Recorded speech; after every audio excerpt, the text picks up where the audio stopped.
Un cálido y cordial saludo en el nombre de Jesús para todos los estudiantes de este diplomado en Administración Eclesiástica.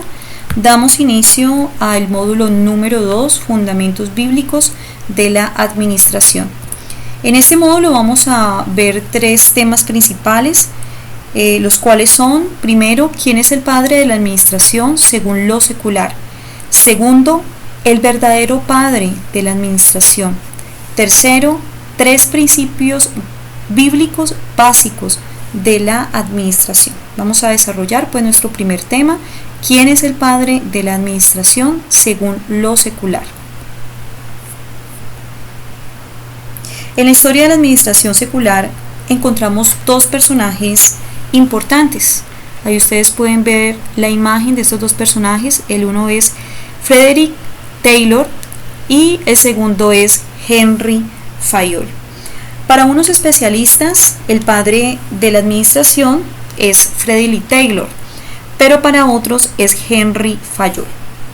Las primeras décadas del siglo XX vieron el surgimiento de lo que sería llamada la ciencia de la administración. Esta ciencia estaba enfocada para ese entonces en la eficiencia, y de esa ciencia surgieron dos ramas. La primera es la teoría de la administración científica y la segunda rama es la teoría clásica de la organización. En la primera, la teoría de la administración científica, impulsada por Taylor, el cual fue un ingeniero mecánico y economista, es considerado como el padre de la administración científica, pues fue el responsable de desarrollar el pensamiento administrativo y estructurar un método para el estudio de los movimientos y tiempos en el trabajo. En la segunda rama, que es la teoría clásica de la organización, se ubica como el padre de esta Henry Fayol. Muchos especialistas lo ubican como el padre de esta rama porque definió el acto de administrar como planear, organizar, dirigir, coordinar y controlar. El ingeniero de minas francés Henry Fayol resalta como el máximo exponente de la teoría administrativa, a la que le aportó la cualidad de universalidad, o sea, de que la administración se aplica en todo lugar y a todas las áreas de la vida. Se distingue por ser el diseñador e impulsor de la división en las áreas funcionales de las compañías. Se apoyó en una metodología positiva por medio de la cual observó hechos, realizó pruebas y obtuvo como resultado una serie de reglas. En 1916 presentó su libro, que en español titula Administración Industrial y General. En este libro expuso las 4 reglas de la administración, o mejor conocidas como los procesos administrativos. ¿Cuáles son esos procesos administrativos? En los procesos administrativos tenemos planeación, organización, dirección y control. Pero en la imagen que tienen ahí en la diapositiva podemos ver que el proceso administrativo también se compone de las fases y de las etapas. Hay dos fases. Está la fase mecánica o estructural, que es donde va toda la teoría de esos procesos administrativos o de la etapa de la planeación y la organización. Está la segunda fase, que es la dinámica u operativa, en la cual va la dirección y el control. En la etapa de la planeación y de la organización responde las siguientes preguntas. En la etapa de planeación responde a las preguntas: ¿qué es lo que se quiere hacer o qué se va a hacer? En la etapa de la organización responde a la pregunta: ¿cómo se va a hacer? En la fase dinámica o operativa tenemos la dirección y el control. En la dirección es donde se ejecuta, ya es la parte dinámica, donde se empieza a aplicar toda la teoría, y es cómo lo vamos a hacer. Vamos a procurar que eso se haga, que todo lo que coordinamos, hablamos en planeación y organización, en la etapa de la dirección, se esté ejecutando. Y también tenemos el control, que responde a la pregunta: ¿cómo se ha realizado? Entonces, recordemos que eso es muy importante. los procesos administrativos. Quiero motivar a todos los estudiantes también a que ahonden sus conocimientos, a que amplíen sus conocimientos en los procesos administrativos. ¿Cuáles son? Planeación, organización, dirección y control. En esa etapa de la planeación es donde se estructura un plan de acción, tanto a corto, mediano y largo plazo. Primero tenemos que definir qué es lo que queremos hacer, y cuando ya definamos qué es lo que queremos hacer, entonces empezamos a dar estructura a un plan de acción a corto, mediano y largo plazo. Tenemos la otra etapa, que es la organización, que es donde se gestionan los recursos y los medios necesarios para la implementación del plan diseñado. ¿Sí? Empezamos a mirar qué personas nos van a ayudar, cuándo, cómo, es donde empezamos a definir horarios, fechas. En la dirección es donde se empieza a ejecutar el plan, a dar dirección a todas las personas que están dentro de ese proyecto, de ese plan. También es muy importante la motivación dentro de la dirección. Es muy importante la comunicación asertiva, clara a las personas que estamos guiando, que estamos direccionando. ¿Para qué? Para alcanzar los objetivos establecidos en las etapas de la planificación. Y la cuarta etapa es el control o evaluación también. Se verifica que las acciones y los procedimientos se lleven a cabo según lo que se planeó. Incluye tomar las medidas requeridas para las problemáticas halladas, y también se hace una constante evaluación que de lo que estamos haciendo, lo que se está ejecutando, realmente esté dentro de lo que habíamos diseñado. Entonces, estas etapas de la administración, planeación, organización, dirección y control, pues el creador de ellas, según la administración secular, es Henry Fayol.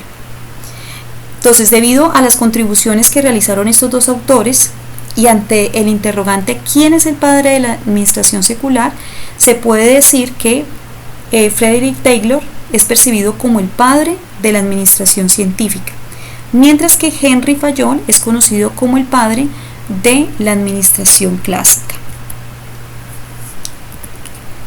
El verdadero padre de la administración. Para el mundo secular, ya vimos quiénes son los padres de la administración. Para unos es Taylor, para otro es Fayol. Pero para nosotros, ¿quién es el padre de la administración? La palabra del Señor nos dice en 1 Corintios 8:6: para nosotros, sin embargo, solo hay un Dios, el Padre de cual proceden todas las cosas, y nosotros somos para Él, y un Señor, Jesucristo, por medio del cual son todas las cosas, y nosotros por medio de Él. La Biblia es una fuente inagotable de toda sabiduría.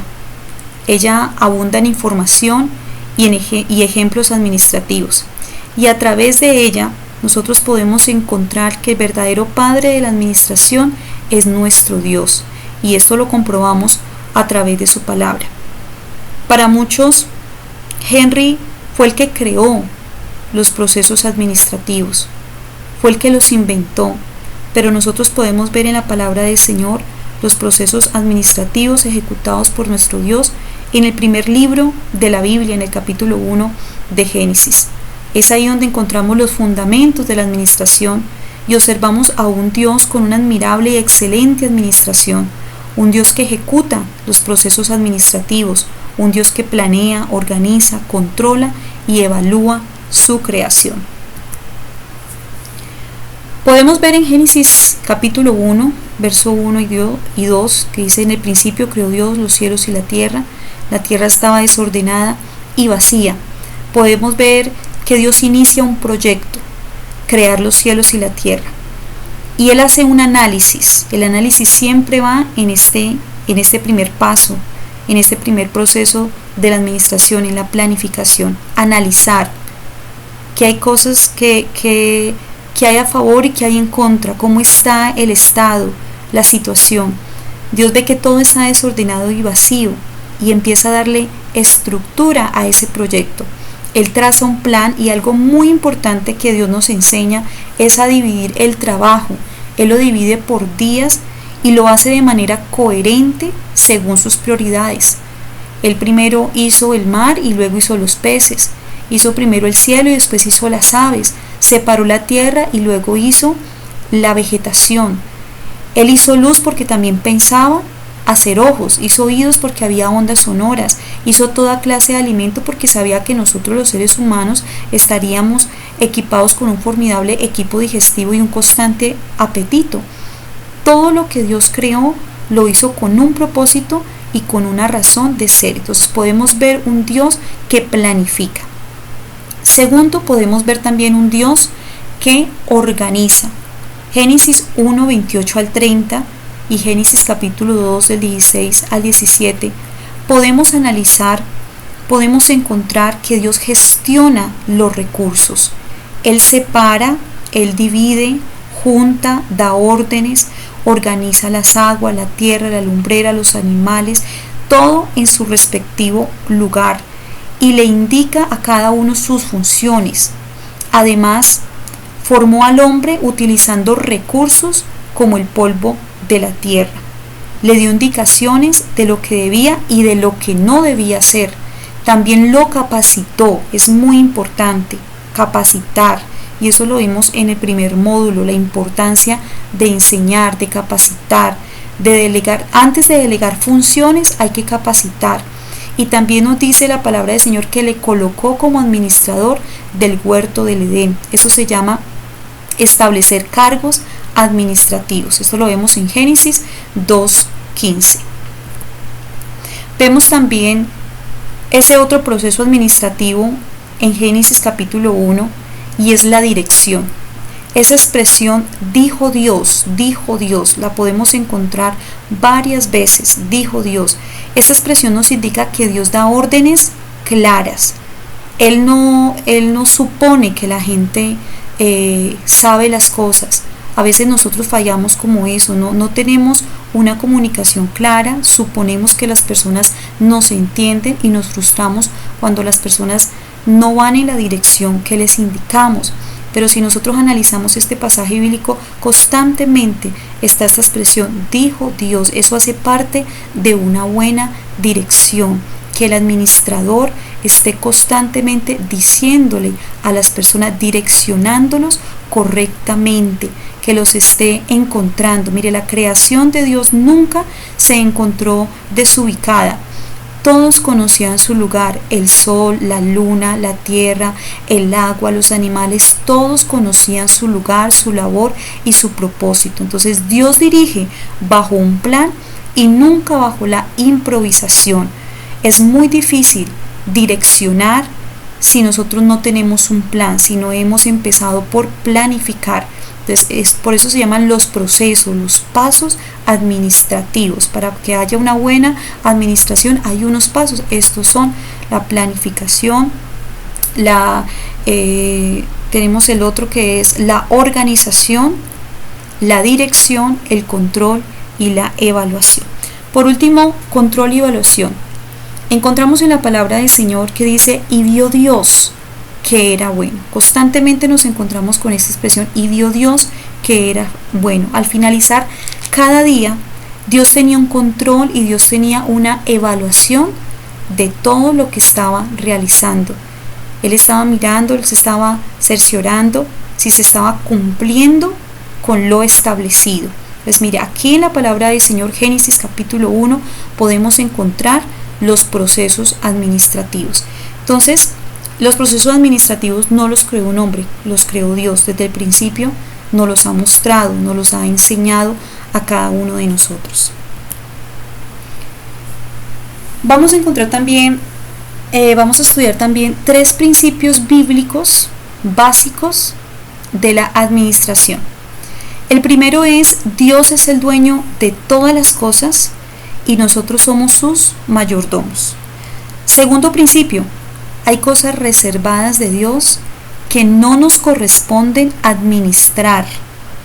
Tercero, el respetar la porción del dueño trae bendición. Entonces, estos son los 3 principios bíblicos básicos. Hay quizás mucho más principios, pero estos son los 3 principios bíblicos básicos de la administración. Vamos a ir al primero.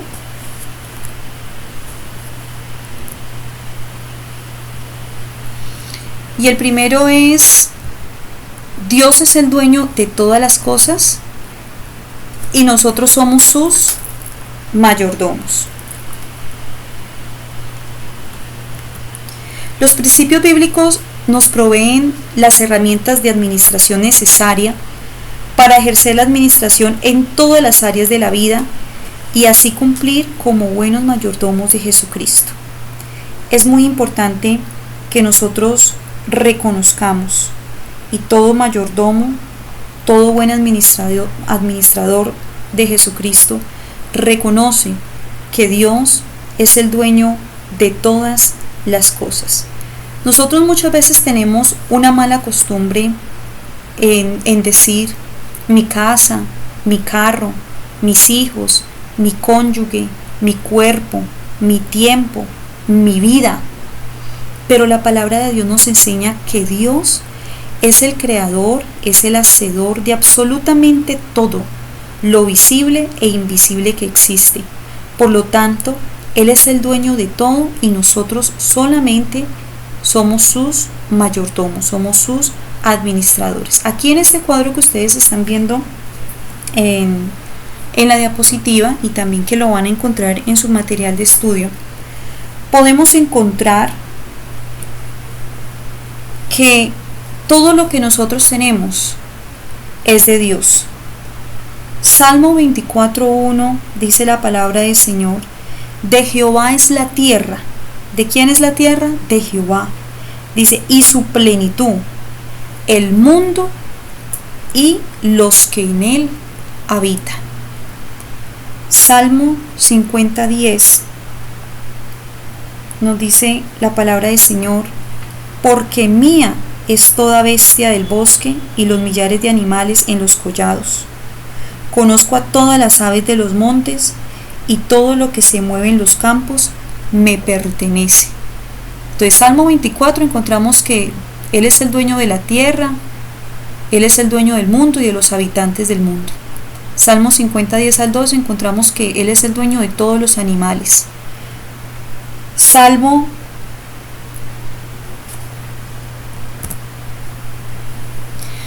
103 dice que Él nos hizo y no nosotros a nosotros mismos, recordándonos que Él es el dueño de nosotros, porque Él es nuestro creador y nuestro hacedor. Ageo capítulo 2 verso 8 nos recuerda que la plata y el oro son de Él. Isaías 43:1 nos dice que somos del Señor. Salmo 127 verso 3 nos recuerda que nuestros hijos son de Dios. A veces decimos mis hijos, pero nuestros hijos le pertenecen también a Dios. Primera de Corintios 6:19-20 nos recuerda que nuestro cuerpo es de Dios, no es nuestro. Nosotros solamente somos administradores de este cuerpo. Efesios 5:16, Salmos 90:12 nos dice que el tiempo no es nuestro y por eso hay que aprovecharlo, por eso hay que gestionarlo correctamente. Primera de Corintios capítulo 4 verso 1-2 dice que somos administradores de los misterios de Dios. Levíticos 27:30 nos recuerda que el dinero no es nuestro, que el dinero es de Dios.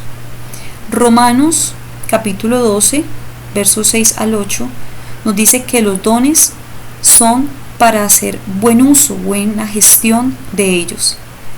Y Juan 3:17-18 nos recuerda que todo lo que nosotros tenemos debemos dar una buena administración a esos recursos que Él coloca en nuestras manos y cumplir esa ley que es amar al prójimo como a nosotros mismos.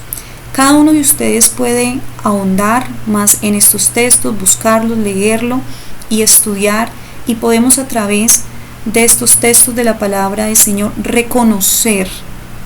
El buen administrador empieza por reconocer que nada de lo que nosotros tenemos nos pertenece. Todo es de Dios, y lo veíamos en el primer módulo. La administración eclesiástica nos hace más responsable con las bendiciones que Dios nos ha dado. Nosotros también podemos encontrar hombres en la Biblia que pudieron reconocer que lo que ellos tenían no les pertenecía, sino que todo lo que tenía le pertenecía a Dios, y ellos solamente cumplían con esa labor de ser fieles, excelentes administradores. Primera de Timoteo, capítulo 6, verso 7 nos dice: porque nada hemos traído a este mundo, y sin duda nada podremos sacar. Pablo conocía este principio administrativo y le enseñaba a Timoteo que nada trajimos a este mundo, que nada nos pertenece, y de seguro sin nada nos podemos sacar de él o llevarnos para la eternidad. Job 1:21 dice: desnudo salí del vientre de mi madre, y desnudo volveré allá. Jehová dio y Jehová quitó, sea el nombre de Jehová bendito. Job reconoció este gran principio administrativo. Job aceptó que él no era el dueño de lo que tenía y que Jehová no le había quitado nada. El dueño tiene todo el derecho de tomar o dejar lo que a él le pertenece. En otras palabras, Job reconoce que Dios es el dueño y él solamente es su mayordomo. Génesis capítulo 15, verso 2 dice de la siguiente manera: y respondió Abraham: Señor Jehová, ¿qué me darás? Siendo así que ando sin hijo, y el mayordomo de mi casa es este Damaseno Eliezer. Mire, Eliezer era un esclavo en la casa de Abraham. Como Sara y Abraham no tenían hijos, Eliezer se convertía, según la costumbre hebrea, en un heredero adoptivo de la familia. Esta herencia quedó cancelada con la llegada de Isaac, el hijo biológico de Abraham y Sara. De Eliezer podemos aprender su humildad. Él acepta el plan de Dios. Él no se levanta a reclamar esa herencia, a querer ser el dueño. Él no pretende competir con Isaac. Y de esa misma actitud nosotros tenemos que tenerla. No pretendamos ser el dueño. A veces queremos apropiarnos de la vida, del dinero que Dios nos da, cuando eso no nos pertenece. Nosotros somos esos Eliezer. No podemos apropiarnos de lo que Dios le pertenece. De igual manera nosotros debemos aceptar humildemente que todo lo que tenemos, el dueño de todo lo que nosotros tenemos es Jesucristo, y no competimos con Él. Todo lo que somos y todo lo que tenemos es por Él y para la gloria de Él. Segundo, hay cosas reservadas de Dios que no nos corresponden administrar. Génesis capítulo 2, verso 16 al 17 dice de la siguiente manera: y mandó Jehová Dios al hombre diciendo: de todo árbol del huerto podrás comer, mas del árbol de la ciencia del bien y del mal no comerás, porque el día que de él comieres, ciertamente morirás. Dios nos dio la habilidad a todos de administrar, pero ha reservado algo para Él. Por ejemplo, de nuestros recursos materiales hay una parte que no nos corresponde administrar porque es exclusivo de Dios y se llama el diezmo. Levíticos 27:30 nos dice que de Jehová es cosa dedicada a Jehová. Dios es el dueño de todo. Nosotros solamente somos los administradores. Este negocio funciona de la siguiente manera. El dueño del negocio es Dios, y Él nos da a nosotros el 90% y el 10% le corresponde a él, que es el dueño. El diezmo es un principio que no empezó con Abraham, como muchos creen. El principio del diezmo empezó en el Edén. Dios le enseña al hombre desde el comienzo que hay cosas que solamente le pertenecen al dueño y que esas cosas no se tocan. Dios le dio a Adán el 90% del huerto, pero ellos se enfocaron en el 10% que le correspondía a Dios, creyendo al engaño del enemigo que necesitaban de ese 10% que es exclusivo de Dios. Entonces, algo que podemos aprender como mayordomos, como administradores cristianos, es de que nosotros no podemos administrar. Hay cosas reservadas de Dios que no nos corresponde administrar. No nos podemos gastar los diezmos o los fondos de la iglesia. Son cosas que se deben respetar, lo que no nos corresponde. Me gusta mucho la enseñanza que en esos días estaba escuchando, donde se debe diezmar el tiempo,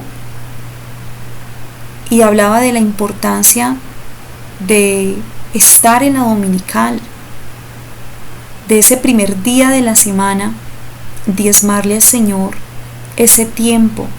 Pero es que la dominical no es cualquier culto, es un culto especial porque le estamos dedicando al Señor ese primer día de la semana. No podemos negociar con eso, no podemos tratar de administrarlo de otra manera. Y en todas las cosas que es de Dios no podemos tocar esas cosas, son sagradas delante del Señor. Y hablando de la parte financiera de los diezmos, hay una pregunta que surge, y es: ¿para qué Dios manda a pagar los diezmos? Esa respuesta la encontramos en Malaquías 3:10, que dice: traed todos los diezmos al alfolí y haya alimento en mi casa, y probadme ahora en esto, dice Jehová de los ejércitos, si no os abriré las ventanas de los cielos y derramaré sobre vosotros bendición hasta que sobreabunde. Entonces ahí está la respuesta en Malaquías: para que haya alimento en mi casa. Los diezmos son una inversión, se siembra en lo material y se recoge en lo espiritual.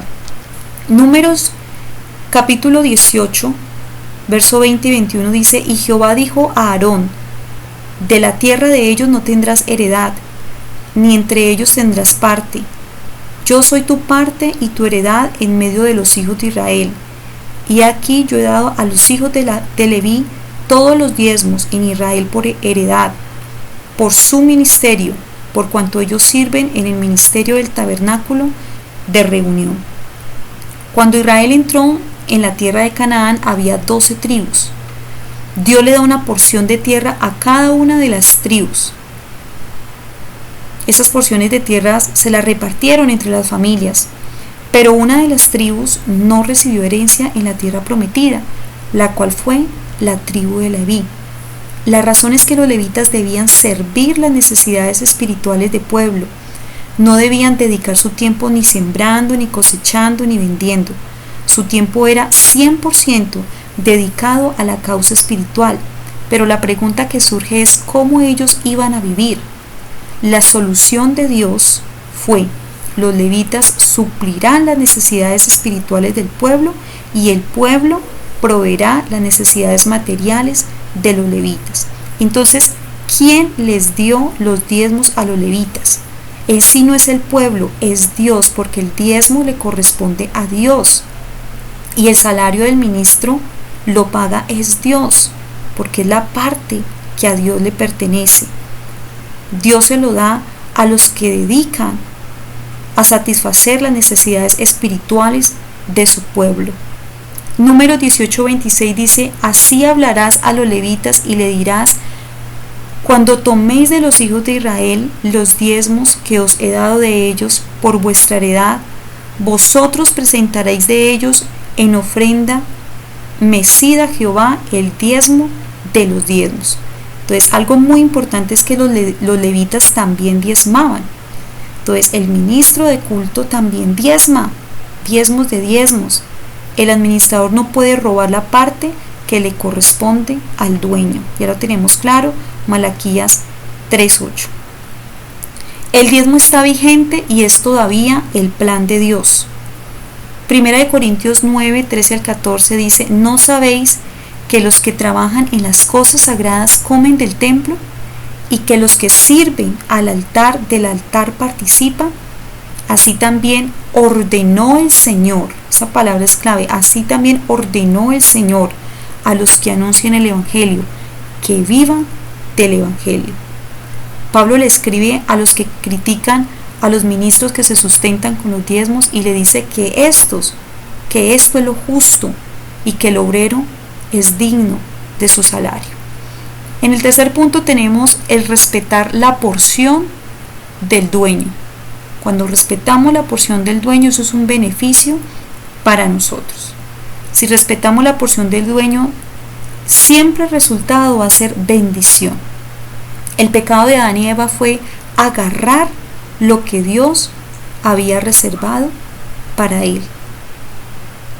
Ellos no respetaron lo que le pertenecía a Dios. Génesis 3:4-11, vemos que cuando usamos la porción que le corresponde a Dios, nosotros mismos atraemos la maldición a nuestras vidas. Dice la palabra del Señor: ahora pues, maldito seas tú de la tierra, que abrió su boca para recibir de tu mano la sangre de tu hermano. Malaquías. Bueno, quiero rectificar aquí esta cita de Génesis 3:11, me había equivocado en la anterior. La cita correcta es Génesis 3:11 y dice así: y Dios le dijo: ¿quién te enseñó que estabas desnudo? Y escuchen esta parte que es muy importante: has comido del árbol del que yo te mandé no comieses. O sea, hay cosas que no nos corresponde tocar, que hay que respetar, porque eso es exclusivo del dueño, que si nosotros tocamos esa parte del dueño va a traer consecuencias nefastas a nuestra vida. Malaquías capítulo 3 verso 9 al 10 dice: malditos sois con maldición, porque vosotros la nación toda me habéis robado. Traed todos los diezmos al alfolí y haya alimento en mi casa.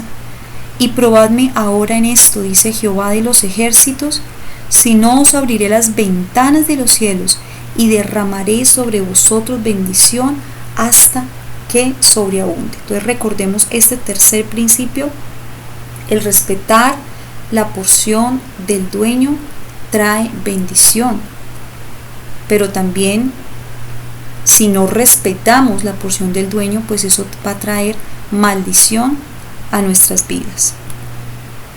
Ejemplos bíblicos de la bendición que trae a nuestras vidas cuando se respeta lo que es del dueño. Tenemos a la viuda de Sarepta. Primera de Reyes, capítulo 17, del verso 13 al 15.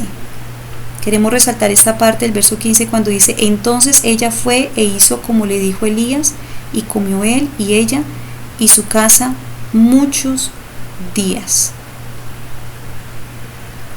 La viuda de Sarepta dio conforme a la palabra. Ella no administró lo que le correspondía a Dios. Ese poquito que ella tenía, eso le correspondía a Dios. Y eso nos enseña que no solamente hay que ser fieles en la abundancia, sino también en la escasez. Muchos no le dan a Dios porque es lo único que tienen, porque tienen el concepto, la mentalidad que para dar es cuando hay abundancia. Otros dan es cuando creen que les sobra, pero la viuda, ella dio lo que realmente tenía. Por eso el profeta le dice: dame a mí primero, porque es que a Dios hay que darle primero, y es ahí donde vamos a obtener esa bendición para nuestras vidas. Esta viuda fue grandemente bendecida porque le dio al dueño primero lo que le correspondía, y el dueño le bendijo en gran manera. Otro de los ejemplos que tenemos es la ofrenda de la viuda. Esto lo encontramos en Marcos capítulo 12, verso 41 al 44. La ofrenda de la viuda agradó a Jesús porque no tomó lo que le pertenecía al dueño. Ella dijo, no, es que esto yo lo necesito, soy una mujer grandemente necesitada. Ella no tomó eso para suplir sus necesidades. Y esto nos enseña que hay que diezmar aunque no tengamos para suplir las otras necesidades. Porque ese es el error o la falla de muchas personas, que si sobra entonces dan su ofrenda, dan su diezmo, dan lo que le corresponde a Dios, y es ahí donde se falla como administradores de Cristo. Otro de los grandes ejemplos que encontramos en la palabra del Señor es José. Génesis 39 dice, no hay otro mayor que yo en esta casa. Él está diciendo esto a la mujer de Potifar. Y dice, y ninguna cosa me ha reservado sino a ti, por cuanto tú eres su mujer. ¿Cómo pues haría yo este gran mal y pecaría contra Dios? Mire, si algo nos enseña José, es a respetar lo que le corresponde al dueño. Potifar le dio a administrar todo a José, le confió todo a José, pero hubo algo que no le confió, y fue su esposa. Y José lo tenía muy claro, y ese es un principio administrativo, que lo que es del dueño se respeta, no se toca. Eso trae bendición a nuestras vidas. Esto nosotros tenemos que tenerlo muy claro como administradores, no tanto como administradores eclesiásticos, como administradores cristianos, como hijos de Dios, como mayordomos de Jesucristo.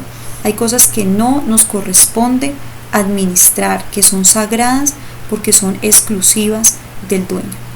Hasta aquí llegamos con este módulo número 2, fundamentos bíblicos de la administración. Quiero recordarles que si ustedes tienen alguna inquietud, tienen alguna sugerencia, con toda confianza se pueden comunicar conmigo. Esperamos que este material sea de grande bendición para sus vidas. Que Dios les bendiga.